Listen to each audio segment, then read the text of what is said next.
Hello and welcome to the Monday Peeragogy Accelerator handout. This is the 12 May 2014 edition, and by Joe Cornelli, Fabrizio Terzi, Dorothea Amar, our new guest Ivana, as well as amazing people of Ecuador. So I think we will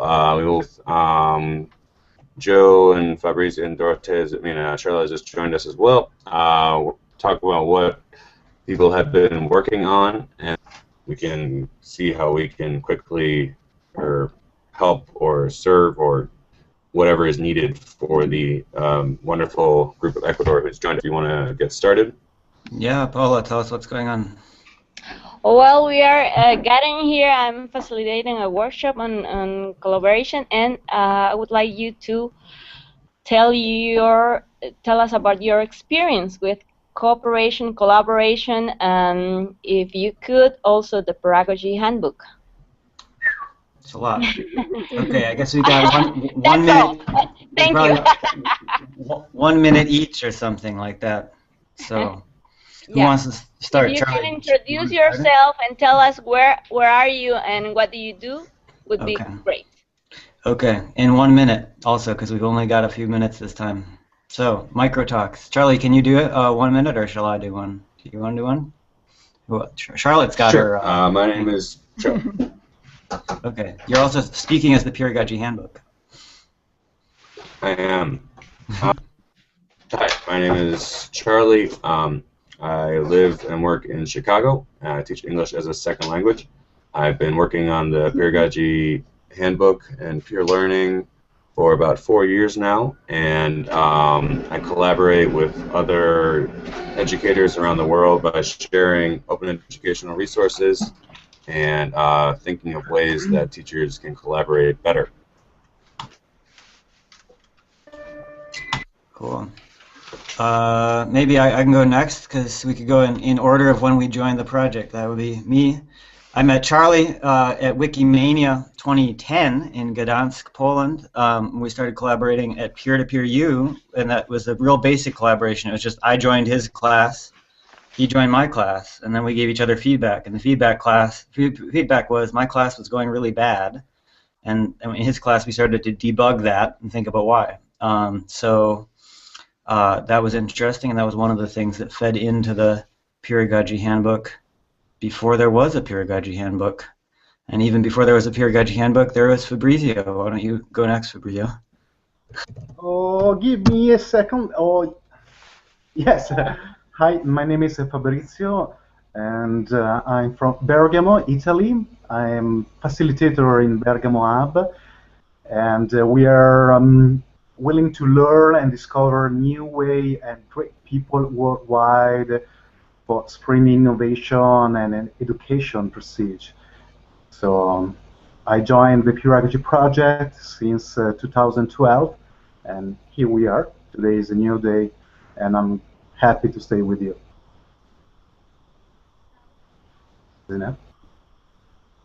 Thank you. Yeah, now Paula's disappeared, so she won't get it live, but I guess we can record a message for the Ecuadorians too. So I think the next one is Charlotte.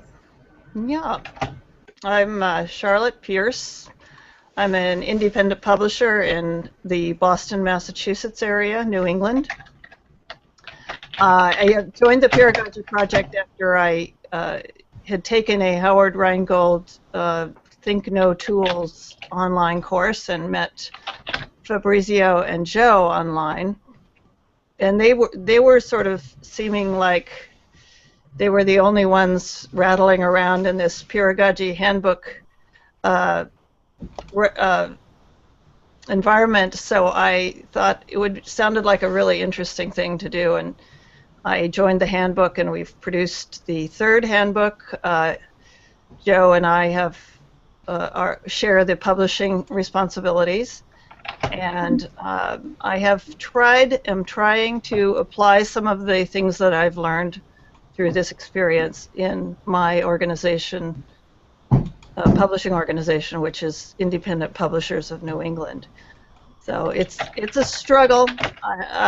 It's a struggle because not everybody is really aware of as many of the patterns that work and don't work as I might be. So it's an interesting process. Okay, so we got like 2 minutes. Sounds perfect, maybe for Dorothea and Ivana.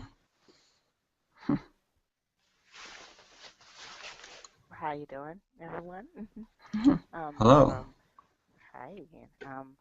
I'm really just here during the day to learn more about pedagogy. Pedagogy. Still trying to figure out how to pronounce it right. Um, I'm a founder of an organization that is serving minority young girls, and I'm trying to learn how to implement some of those strategies for peer-to-peer learning. Okay, out of Atlanta, Georgia. Okay. That's cool. We should bring the girls in sometime. We can have a group Absolutely. conversation.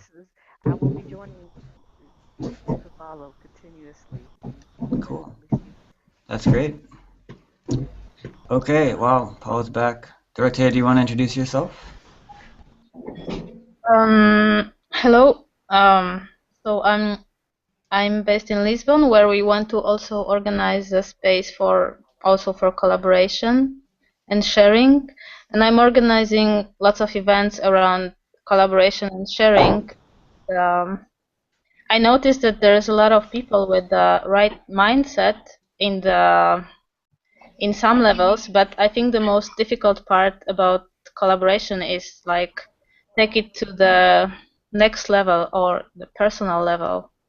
So yes, that's sharing about some experiences. Okay, so we're gonna say goodbye to Charlie shortly.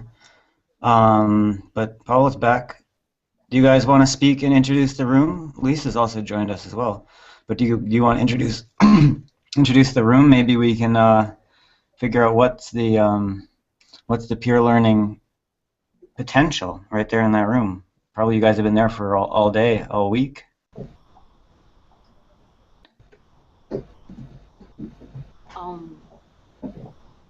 Do you want us to introduce us, each of us? Well, maybe not each of you, but tell us what you're doing there. Tell us about the conference. Oh, well, it's a workshop, and we are working here at SPOL. It's Polytechnic University in Guayaquil. They have mainly technical-oriented careers, but they also have economy, administration, I think, business, and tourism. So we are in a workshop. We're beginning today this workshop, but I already facilitated one more last week. And I just wanted to share with them all the possibilities of collaboration in informal learning environments, virtual learning environments, and my best example is you. So I just wanted you to share with us your experience, the ways we learn together, so that they could have an idea to take home and to take to their classes, of course. Yeah. Well, I mean, yeah, I think that the Peeragogy handbook is a pretty good idea. It will work differently for everybody.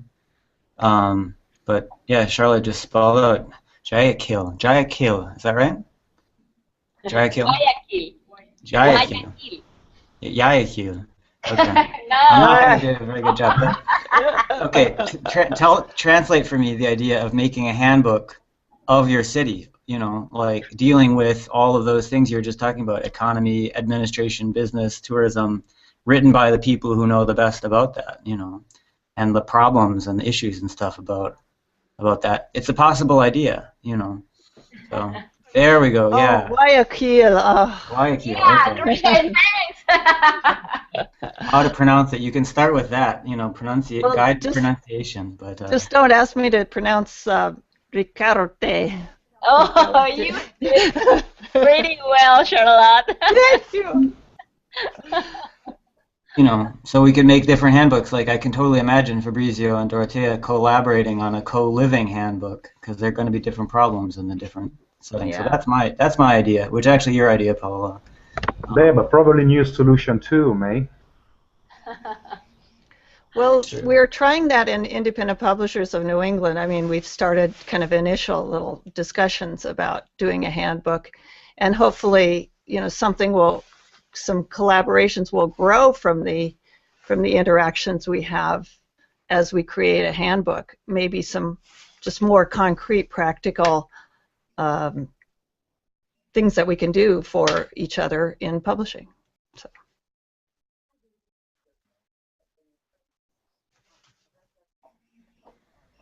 Yeah, I also think that one of the things we were talking about recently was like the online, offline. It doesn't always translate. So Ivana, for example, it sounds like you mostly work with these girls in person, offline, face to face. Is that true? Or is there online, mostly in person, right? Both. It's Both. both. Okay. Where you really try to Uh, implement the use of mobile learning platforms, starting with the sixth graders and in all their main courses, and assisting each other with sharing information to academically. Mm-hmm. One thing that I've just discovered is a real maybe anti-pattern or something is when there are mixed technologies or mixed platforms that people are using.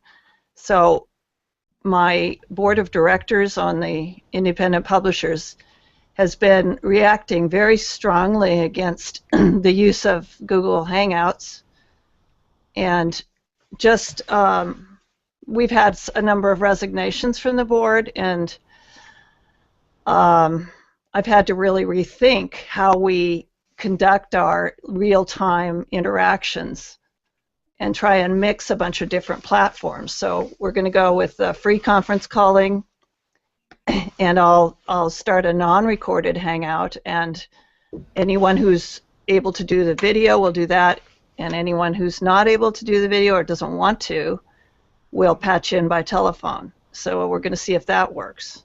But we've had a lot of really strong negative reaction on trying to get everybody into the hangouts.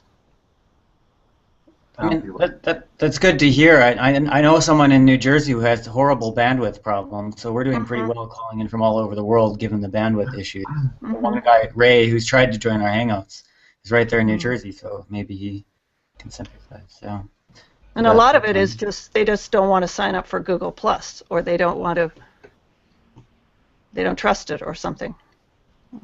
We also had that discussion here about open source technology or free software instead of using Google Hangouts for video conferencing. Well, it is free. It's just not, it's not completely, I don't know, maybe one of you open source people could describe it better. Software. Yeah. I mean, it's free in the sense that you don't have to pay, but it's not free software. I would like you to talk a little bit about challenges in working together and collaborating in general. What have you been your experiences?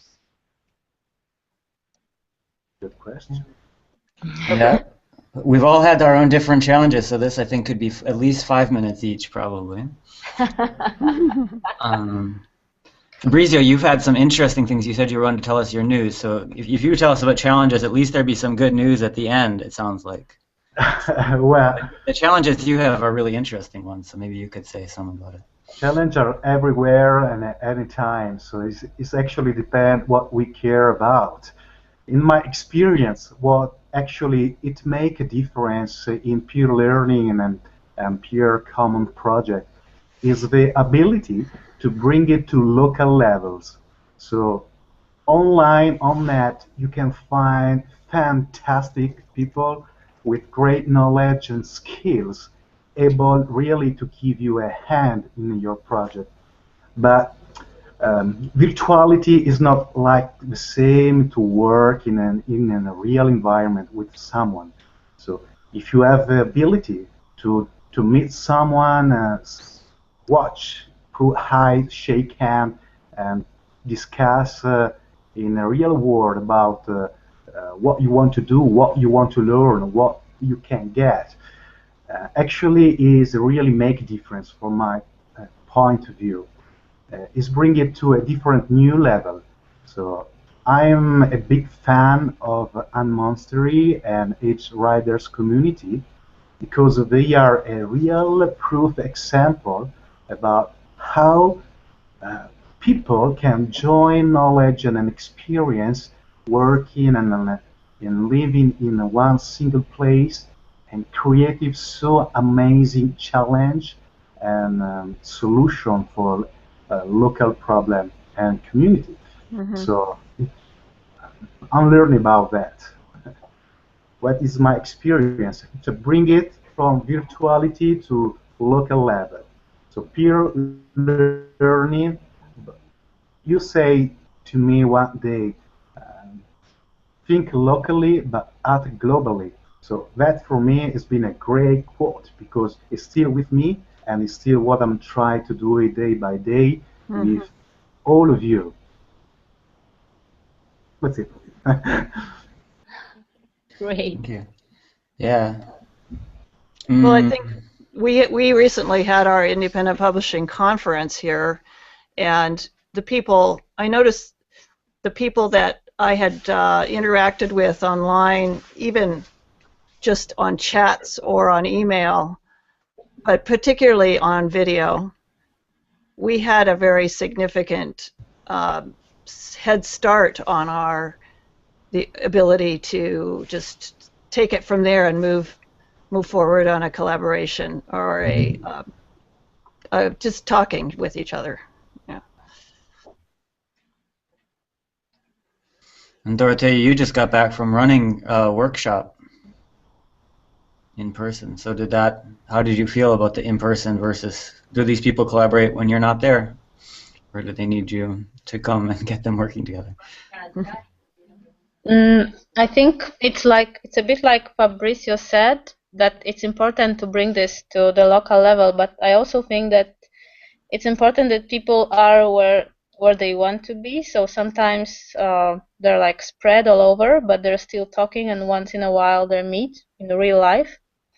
It really helps, like meeting in real life. It's like somehow boosting the inspiration for people to collaborate, because they're like 24/7 together, and like really getting together, talking about things all the time, and that really helps to kind of inspire each other. But later, people have to like go back to where they want to be. But to keep these collaborations ongoing, I think it's really important. Meanwhile, if we meet like every few months or every year sometimes, so to keep all this time between the meetings, that things actually are happening. And I'm also trying to facilitate this kind of space, but actually as a network of spaces. So probably we'll network with Fabrizio as well.